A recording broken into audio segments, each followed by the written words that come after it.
Do you have too many tabs open and everything feels messy?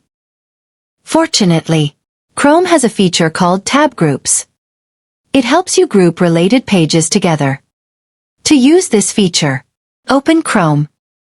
Open a few tabs. Tap the tabs icon. Long press one tab. And then select Add to New Group. Give the group a name and color. And then tap Done.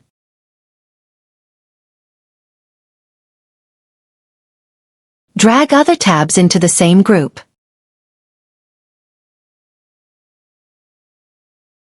And that's it.